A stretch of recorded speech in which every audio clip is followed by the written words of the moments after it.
आजकल के संगीतकारों के पास हर किस्म की आवाजें मतलब वॉइस बैंक मौजूद है। पूरा गैलरी दे दिया गया सलीम सुलेमान संगीतकार की ओर से 2008 में एक सीडी रिलीज कर दी गई जो हिंदी फिल्म जगत के सभी गीतों में जो जो इंस्ट्रूमेंट्स की बैंक जो प्ले हुई है उन सभी का सैंपलिंग इश्यू कर दिया गया सभी संगीतकारों के लिए। सहूलतें सारी की सारी मौजूद हैं, लेकिन गाने अमर क्यों नहीं बन रहे? क्योंकि मोहम्मद रफी नहीं है, किशोर कुमार नहीं है, लता मंगेशकर नहीं है, मन्ना डे जी नहीं है, मुकेश जी नहीं है, महेंद्र कपूर जी नहीं है और आशा भोसले जी नहीं है। तो गानों में जान कहां से आएगी? और बात कर रहे हैं आजकल के दौर के गुलजार वॉइस टेक्सचर की। टेक्सचर तो बाद में समझेंगे, लेकिन एक बड़ा ही डिटेल वीडियो आज हम लाए हैं आप सभी के लिए।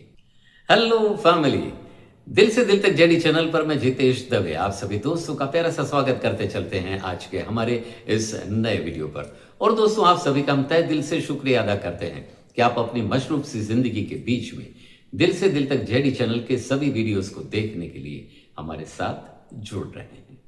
हमारे इस वीडियो के आगाज में हमने आप सबसे बात की कि वॉइस बैंक, ये वॉइस बैंक क्या होती है। साल 2008 या 2009 के दरमियान हिंदी फिल्म जगत के मशहूर संगीतकार सलीम सुलेमान जी ने भारतीय हिंदी फिल्म जगत के इतिहास में जो जो गीत बने और उन सभी गीतों में जो जो इंस्ट्रूमेंट्स की आवाजें अप्लाई हुई, उन सभी की पैटर्न, उन सभी का सैंपलिंग, उन रिदम, सभी आवाजों का सैंपलिंग पूरा कलेक्शन करके मार्केट में अवेलेबल कर दिया सभी के सभी संगीतकारों के लिए। अगर उन्हें एस.टी. बर्मन साहब की वॉइस बैंक चाहिए तो वो सभी साउंड्स अवेलेबल हैं। मदन मोहन जी की साउंड बैंक चाहिए तो वो उसी सीडी में आप सबको अवेलेबल हो जाएगी। इतने सारे इंस्ट्रूमेंट्स, इतने सारे आर्टिस्ट इस वक्त मौजूद हैं। एआई के जरिए पूरा संगीत वेल प्रिपेयर्ड आपको मिल जाएगा, लेकिन गाने अमर फिर आज भी बन नहीं रहे हैं, क्योंकि ये सभी गुलजार आज कहां है। मोहम्मद रफी साहब ने अपने जीवन काल में कुछ ऐसे नायाब गाने गाए हैं जिनमें कम से कम या बिल्कुल ही नॉमिनल एक या दो साउंड के सहारे, इंस्ट्रूमेंट के आवाज के सहारे अपने प्लेबैक दिए, लेकिन उन सभी गीतों ने एक ऐसी अमर अमिट छाप छोड़ी जिनकी मिसालें आज तक दी जा रही हैं। आज हम आप सभी को रफी साहब की आवाज से कम इंस्ट्रूमेंट वाले गीत सुनवाना चाहेंगे। वैसे तो मोहम्मद रफी साहब ने काफी कम साजों के साथ ही अपना प्लेबैक दिया, क्योंकि वो दौर ऐसा था नहीं जिसमें ज्यादा से ज्यादा इंस्ट्रूमेंट को रखा जाए। लेकिन रफी साहब ने कुछ ऐसे गाने गाए जिनमें कम से कम साज रहे। तो उन फहरिस्त में पहले नंबर पर हम गाना आज हम आप सबको सुनवाएंगे साल 1957 की गुरुदत्त जी की फिल्म प्यासा का। एस.टी. बर्मन साहब ने इस फिल्म के लिए जो गाना बनाया था, जिन्हें नाज है हिंद पर वो कहां है, जिन्हें नाज है हिंद पर वो कहां है। फिल्म प्यासा के तुरंत बाद गुरुदत्त जी और एस.टी. बर्मन साहब की जोड़ी ने और एक फिल्म बनाई। फिल्म का नाम था कागज के फूल। इस फिल्म के लिए मोहम्मद रफी साहब ने जो गाना गाया, जो आज भी दिलों की गहराइयों को झकझोर करके रख देता है, बिछड़े सभी बारी बारी, बिछड़े सभी बारी बारी। साल 1960 में और एक फिल्म आई। फिल्म का नाम था लाल किला। संगीतकार S.N. त्रिपाठी जी ने इस फिल्म के लिए दो ऐसे रेयर गाने मोहम्मद रफी साहब की आवाज से कंपोज किए। लगता नहीं है दिल मेरा, मेरा उजड़े दया, और दूसरा गीत न किसी की आंख का नूर हूं। न किसी की आंख का नूर। साल 1960 में और रोशन साहब ने और एक फिल्म के लिए संगीत दिया, बरसात की रात। इस फिल्म के लिए रफी साहब की आवाज में दो रेयर गाने आए। मैंने शायद तुम्हें पहले भी कहीं देखा है, तुम्हें पहले भी कहीं दे। और इस फिल्म का टाइटल सॉन्ग था जिंदगी भर नहीं भूलेगी वो बरसात की रात। भर नहीं भूलेगी वो बरसात। लेकिन इन दोनों गीतों से हट करके और एक गीत भी था, मायूस तो हूं वादे से तेरे। मायूस तो हूँ वादे से तेरे। साल 1961 में खयाम साहब ने एक जबरदस्त गाना बनाया फिल्म शोला और शबनम के लिए, जाने क्या ढूंढती रहती है ये आंखें मुझ में। क्या ढूंढती रहती है ये आंखें मुझ में। साल 1963 में फिल्म किनारे किनारे के लिए एक और जबरदस्त गीत आया।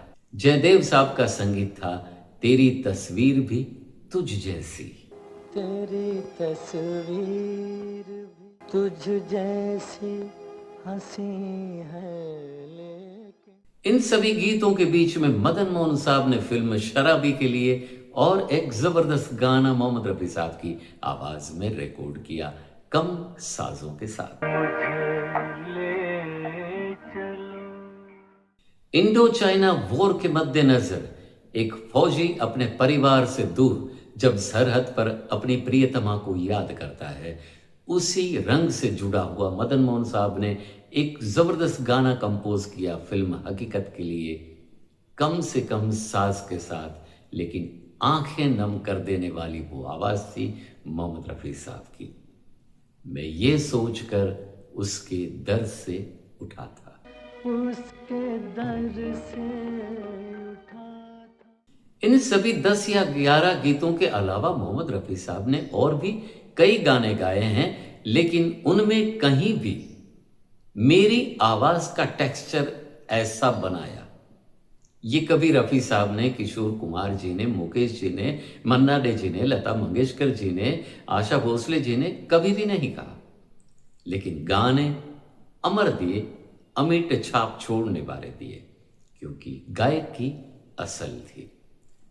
वैसे हम आजकल के दौर को कहीं भी किसी से कंपेयर नहीं करते, लेकिन आजकल के दौर में जैसे अरिजीत सिंह ने हाल ही में अपना प्लेबैक सिंगिंग छोड़ दिया, उन्होंने कई बार ऐसा कहा है कि मैंने मेरी आवाज के टेक्सचर को बना करके रखा, मैंने इस गीत में कुछ ऐसे टेक्सचर दिए।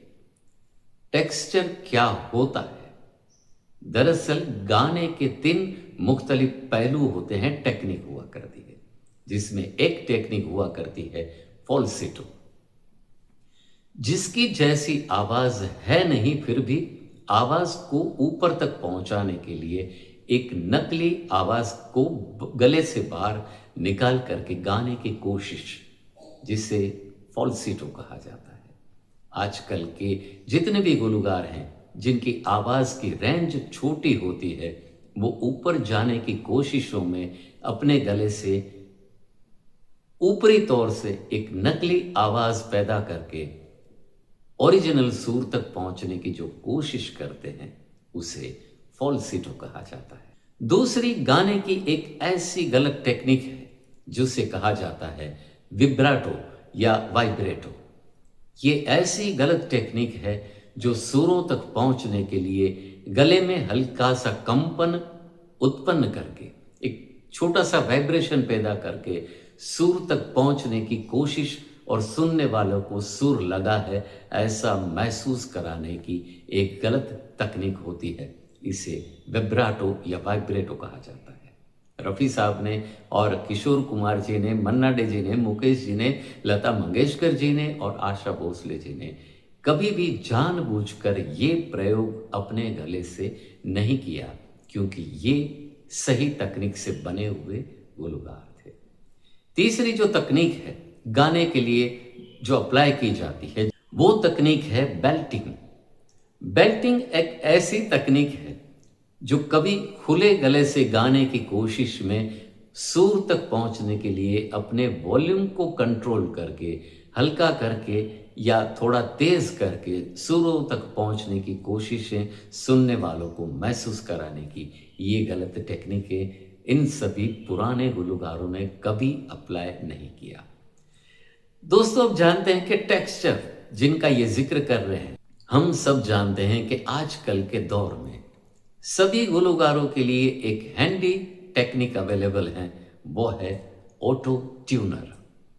गुलकार ने मानिए कुछ गलत गा भी दिया, गलत सुर लग गया, तो शब्द वही रहेंगे, लेकिन मशीनरी के जरिए, कंप्यूटर के जरिए उनकी आवाज के सुर को कुछ हद तक बेसुरे गुलकारों को सुरों में लाने की मशीन ये ऑटो ट्यूनिंग है।